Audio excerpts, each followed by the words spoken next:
함께 사도신경으로 신앙 고백하심으로 수요일 새벽을 하나님께 올려드리겠습니다. 전능하사 천지를 만드신 하나님 아버지를 내가 믿사오며 그 외아들 우리 주 예수 그리스도를 믿사오니 이는 성령으로 잉태하사 동정녀 마리아에게 나시고 본디오 빌라도에게 고난을 받으사 십자가에 못 박혀 죽으시고 장사한 지 사흘 만에 죽은 자 가운데서 다시 살아나시며 하늘에 오르사 전능하신 하나님 우편에 앉아 계시다가 저리로서 산자와 죽은 자를 심판하러 오시리라. 성령을 믿사오며 거룩한 공회와 성도가 서로 교통하는 것과 죄를 사하여 주시는 것과 몸이 다시 사는 것과 영원히 사는 것을 믿사옵나이다. 아멘. 찬송가 453장입니다. 찬송가 453장. 예수도 알기 원하네 크고도 넓은 은혜와 대속해 주신 사랑을 간절히 알기 원하네. 내 평생의 소원, 내 평생의 소원, 대속해 주신 사랑을 간절히 알기 원하네. 우리 453장 함께 찬양하겠습니다. 예수도 알기 원하네 크고도 넓은 은혜와 대속해 주신 사랑을 간절히 알기 원하네. 내 평생의 소원, 내 평생의 소원, 대속해 주신 사랑을 간절히 알기 원하네. 성령이 스승되셔서 진리를 가르치시고 거룩한 뜻을 깨달아 예수를 알게 하소서. 내 평생의 소원, 내 평생의 소원, 대속해 주신 사랑을 간절히 알기 원하네. 성령의 감화 받아서 하나님 말씀 배우니 그 말씀 한 절 한 절이 내 맘에 교훈되도다. 내 평생의 소원, 내 평생의 소원, 대속해 주신 사랑을 간절히 알기 원하네. 예수가 계신 보좌는 영광에 둘러있도다. 평화의 왕이 오시니 그 나라 왕성하도다. 내 평생의 소원, 내 평생의 소원, 대속해 주신 사랑을 간절히 알기 내 평생의 소원, 내 평생의 소원, 내 평생의 소원, 대속해 주신 사랑을 간절히 알기 원하네. 할렐루야. 우리를 구원해 주신 주님의 사랑, 그 사랑을 아는 것이 우리의 평생의 소원 되기를 간절히 축복합니다. 아멘. 지금 말씀을 받겠습니다. 이 복된 시간에 주시는 하나님의 말씀은 계속해서 누가복음 20장 9절에서 18절까지의 말씀입니다.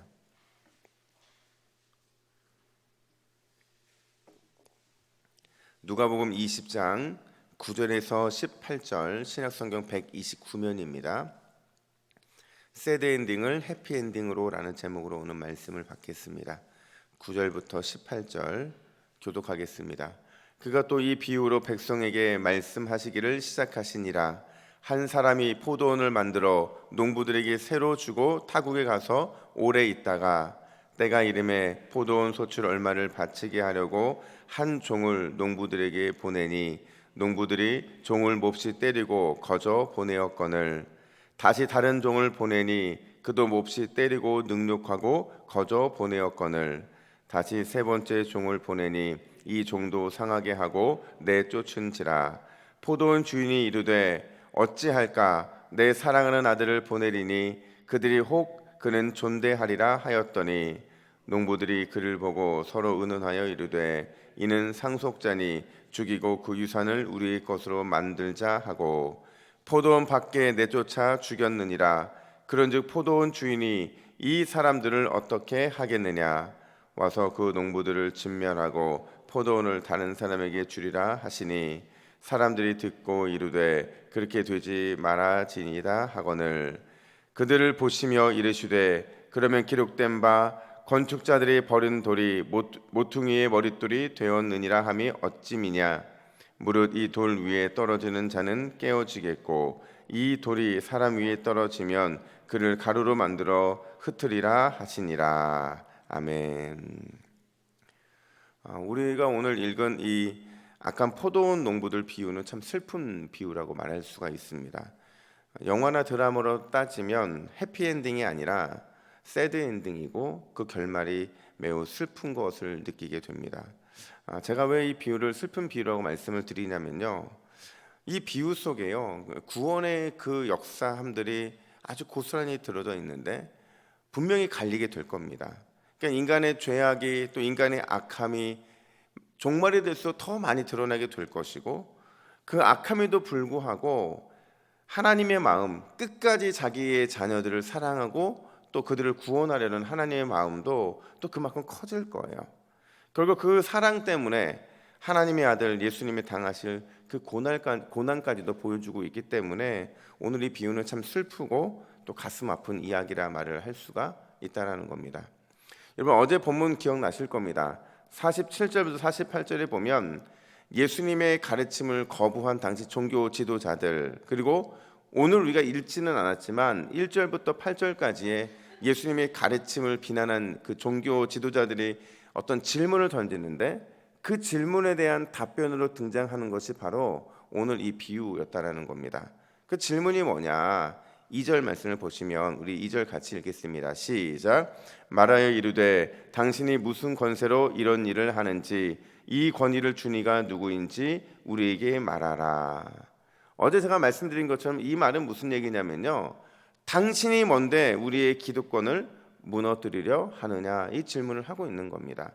우리 지금까지 잘 살고 있고 당신이 뭐라고 하잖아도 우리가 믿는 그 하나님에 대한 신앙은 우리가 특심인데 우리가 갖고 있는 이 기존 체제를 왜 무너뜨리려 하느냐라는 질문을 예수님께 던지고 있는 겁니다.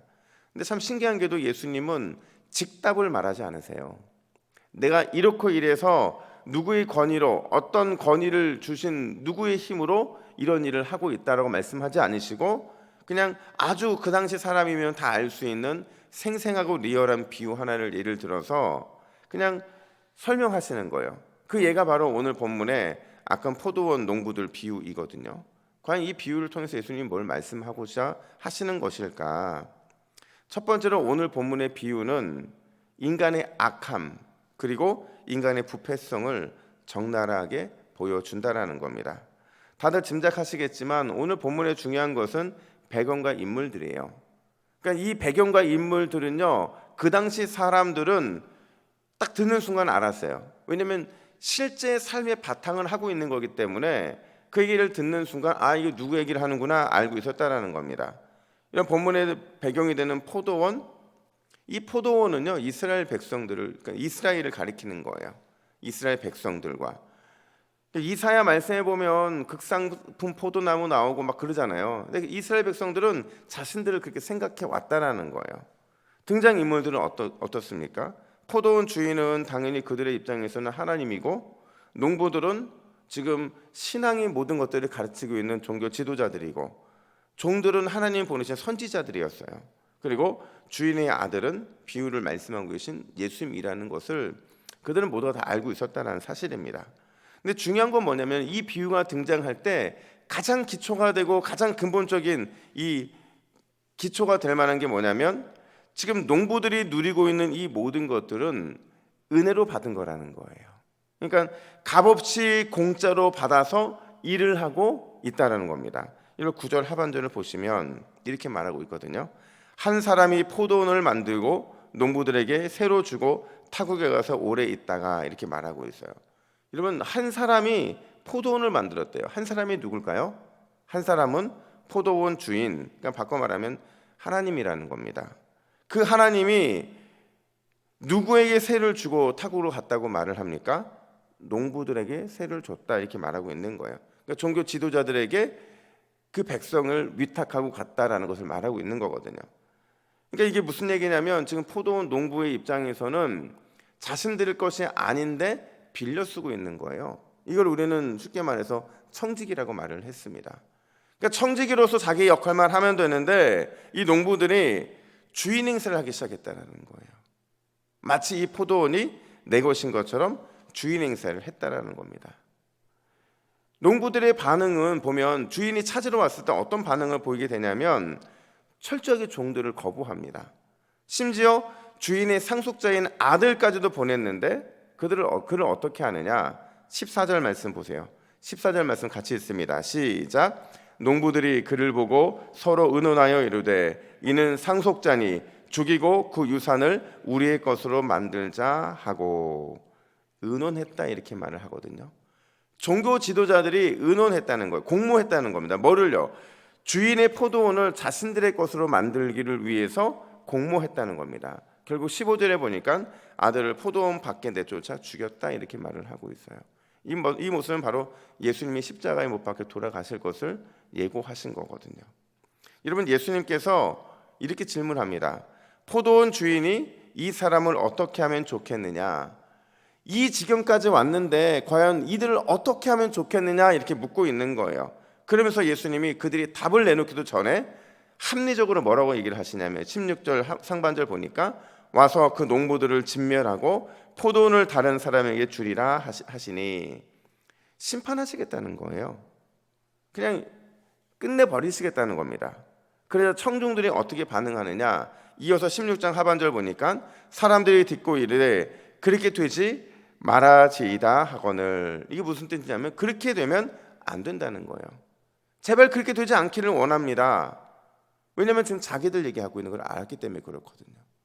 자기들의 삶의 진노가 하나님의 심판이 임하겠다고 하는데 자신들이 행한 것들은 생각지도 않고 그 심판만큼은 피했으면 좋겠다 이렇게 말을 하고 있다는 겁니다. 제가 좀 장구하게 설명을 했는데요, 오늘 본문에 등장하는 이 농부들의 죄와 부패함은 단순히 그 당시의 농부들, 그러니까 종교 지도자들의 모습만을 의미하는 게 아니라는 거예요. 역사 속에서 시간과 공간을 초월해서 여전히 죄와 부패함 속에 살아가고 있는 우리 자신들에게도 해당한다는 겁니다. 그걸 놓치지 말라는 거예요. 예수님께서는 우리 역시도 언제든지 농부들과 같이 될 수 있는 사람이라는 사실을 인정해야 된다는 겁니다. 그럼 여러분, 농부들과 같이 되지 않기 위해서 우리에게 필요한 게 뭡니까? 은혜입니다. 은혜가 우리에게 가장 필요하다는 거예요. 어떤 은혜요? 우리가 전적으로 부패하고 우리 부패한 본성을 해결할 수 있는 유일한 해결 방법은 하나님이 부어주시는 무조건적인 또 한량없는 은혜밖에 없다라는 거예요. 부패한 인간의 이 본성을 치료할 수 있는 것은 하나님의 은혜밖에 없습니다. 여러분, 한번 물어볼게요. 남자분들도 계신데 남자분들이 보통 이렇게 아무리 거룩하고 아무리 이렇게 신앙적으로 인격적으로 좋아 보여도 이 옷 하나 입혀놓으면 약간 사람이 이상해질 때가 있어요. 그게 뭐냐면 군복입니다. 군복. 저는 이 신대원을 다니면서 신학생 시절에 군복 입고서 훈련 받아봤거든요. 군복 입고 훈련 받잖아요. 전사님들 뭐 신학생들이니까 대단할 것 같잖아요. 군복만 입혀놓으면 속된 말로 개가 됩니다. 그렇게 인격적이었던 전사님들도 군복만 입혀놓으면 갑자기 말이 많아지고, 그리고 조교들은 뭐 한참 후배들이거든요. 한참 어린 동생들인데 그 동생들을 막 데리고 놀아요. 막 이렇게 말도 너무 안 듣고, 심지어 어떤 전사님은 자기 총을 가지고 반납해야 되는데 총을 조교한테 주는 거예요. 너 무거워서 못 들겠다고. 그러니까 여러분, 군복만 입혀놓으면 모두가 다 개가 되는 거예요. 근데 군복을 입혀놓은 그 개들을 정상인으로 바꿔놓는 말이 있습니다. 참 조교들이 연구를 많이 하는데요. 매년마다 그 신대원 학생들을 봤잖아요. 그러니까 조교들끼리 아마 그런 얘기를 한 것 같아요. 보통 조교들이 뭐라고 부르냐면 선배님들 그렇게 하시면 안 됩니다 이렇게 말하거든요. 근데 어느 순간부터 어떻게 바뀌었냐면 전우사님들 그렇게 하시면 안 됩니다. 이러니까 갑자기 이 전우사님들이 흐트렸던 옷을 이렇게 제대로 입고 그냥 잘 따라하는 거예요. 그래서 제가 조교한테 물어봤어요. 이거 어디서 배웠냐 했더니 자기네 지금 부대에 전우사님 한 분이 들어오셨는데 그분이 가르쳐줬다는 거예요. 이 총신대학교 신학대학원 학생들이 오면 반드시 전도사님들 그러면 말 잘 듣는다고. 그러니까 그때부터는 계속 전도사님들이라고 부르니까 이게 저도 그 말 딱 들으니까 내가 잘해야겠구나 그 생각이 들더라고요. 여러분 이게 바로 우리의 모습을 보여주는 거거든요. 우리는 날마다 죄의 옷을 입고 살아갈 수밖에 없어요. 환경도 죄죠. 우리의 본성도 구원받았지만 여전히 죄와 싸워야 되는 구원의 서전 가운데 있죠. 우리가 치열하게 죄와 싸우는데 우리의 힘으로 이길 수 없거든요. 뭘로 이길 수 있느냐? 하나님의 무조건적이고 한량없는 은혜가 덮여지면 우리는 그 싸움에서 이길 수 있는 겁니다. 우리가 이 새벽에 왜 기도합니까?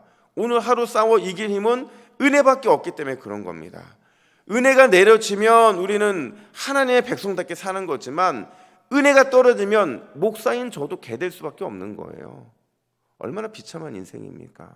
여러분 오늘 이 새벽에 무조건적이고 소낙비와 같은 한량없는 주님의 은혜만을 구해서 오늘 하루 죄로부터 세상으로부터 승리하는 저와 여러분들 되기를 예수님의 이름으로 축복합니다. 뿐만 아니라 두 번째로 오늘 비유의 본문은 하나님의 사랑 그리고 하나님의 공의라는 두 가지 속성을 함께 보여주고 있다는 거예요. 하나님의 사랑은 오늘 본문에서 어떻게 나타나느냐? 기다려주심, 인내하심의 모습으로 나타나고 있습니다. 여러분 10절을 보시면 주인이 첫 번째 종을 보내거든요. 근데 그 종을 어떻게 하느냐? 몹시 때리고 거저 보냈다 이렇게 말을 하고 있어요. 또 11절에 두 번째 종을 보내거든요. 근데 하나 더 붙여져요. 몹시 때리고 능욕까지 하고 거저 보냈다 이렇게 말하고 있거든요. 세 번째 종을 보냅니다. 12절에 보면 상하게 하고 아이 내쫓았다 이렇게 말하고 있어요. 여러분 유대인들에게 있어서는 두 번은 강조예요. 세 번은 피할 수 없는 가장 최고의 강조라고 볼 수가 있어요. 그러니까 지금 첫 번째 종부터 세 번째 종까지 보냈다는 것은 참을 만큼 참았다는 겁니다. 근데 한 번 더 참아서 마지막 최후의 수단으로 상속자인 자기의 아들까지도 보내겠다 이렇게 말을 해요. 기다리고 또 기다리신 거거든요. 그러니까 악한 종들을 향해서 주인의 입장에서는 아주 최대한의 인내를 하신 겁니다. 여기서 발견할 수 있는 것, 우리 주님은 정말 끝까지 인내하시려고 몸부림치시는 분이세요. 그분의 성품은 사랑 때문에 우리를 기다리고 인내하신 분이시라는 거죠. 근데 중요한 것은 우리가 절대 잊으면 안 되는 것, 그 한 가지가 뭐냐면 하나님의 공의라는 겁니다. 하나님은 오래 참고 또 인내하지만 끝까지 그렇게 하지는 않으신다는 거예요. 반드시 인생에서는 그 하나님이 정하신 기한이 있다는 겁니다. 18절 보세요. 우리 18절 아주 무서운 말씀인데 같이 읽습니다. 시작. 무릇 이 돌 위에 떨어지는 자는 깨어지겠고 이 돌이 사람 위에 떨어지면 그를 가루로 만들어 흩으리라 하시니라. 아멘. 이 돌이 모퉁이 돌이잖아요. 예수님이잖아요. 예수님 위에 떨어지면 깨어지겠고 그 사람 위에 예수님이 떨어지면 그를 가루로 만들어 흩어버리시겠다. 완전히 박살내버리시겠다는 거거든요. 누구를요? 돌이키지 않고 또 회개하지 않는 자들을 향해서 강력한 공의로 심판하시겠다 이렇게 말을 하고 있는 겁니다.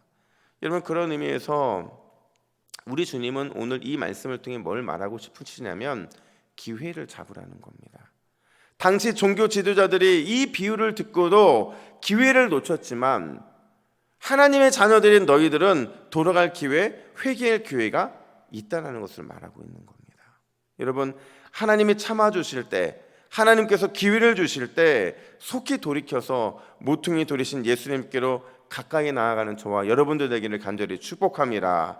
주님 앞에서 그냥 완전히 엎드러져서 주님의 은혜와 그분의 사랑을 구할 때, 그 돌아갈 때, 그럴 때 우리에게는 기회가 은총이 될 수 있다는 겁니다. 미련한 종이 어떤 종인 줄 아십니까? 버티고 버티다 맞고 돌아가는 종이에요. 이처럼 비참한 종이 없습니다.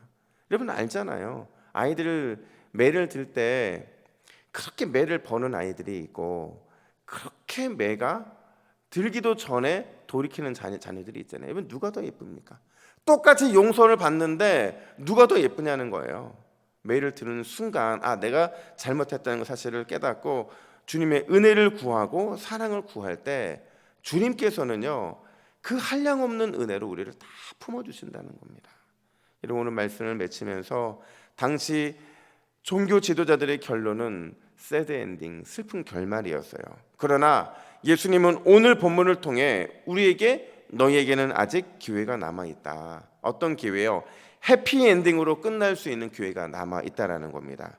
우리의 부패함, 죄됨을 인정하고 주님의 은혜가 절실히 필요함을 고백하면서 모퉁이 돌이신 예수님께로 오늘 이 새벽에 한 걸음 또 한 걸음 달려나가는 저와 여러분들 되기를 예수님의 이름으로 축복합니다. 아멘. 기도하겠습니다. 하나님 아버지, 우리의 삶은 늘 주님이 보내신 종들을 때리고 거저 보내고 능욕하고 상하게 하고 늘 내쫓는 그런 인생이었음을 고백합니다. 하나님, 우리의 인생이 늘 그 죄된 본성 가운데 살아가며 늘 넘어지고 있지만 주님께서는 오늘 말씀을 통해 은혜를 붙잡는 자에게 반드시 기회가 있다는 말씀을 주셨으니 감사합니다. 하나님, 이 말씀을 잊지 않도록 도와주시고 돌아갈 기회가 있을 때 주님의 사랑과 은혜에 납작 엎드려져서 주님의 은혜만을 구하고 다시 한번 모퉁이 돌이신 예수님께로 한 걸음 달려나가 우리의 인생을 모두 맡기는 귀한 결단이 있는 이 새벽이 되게 하여 주시옵소서. 하나님, 이 주님의 은혜를 붙잡을 때 우리의 결말은 반드시 해피엔딩으로 끝날 줄로 믿습니다. 오늘 기도 역시도 은혜를 붙잡을 때 해피엔딩으로 끝나는 우리의 기도의 제목들이 되게 하여 주시옵소서. 감사드리며 예수님의 이름으로 기도하옵나이다. 아멘.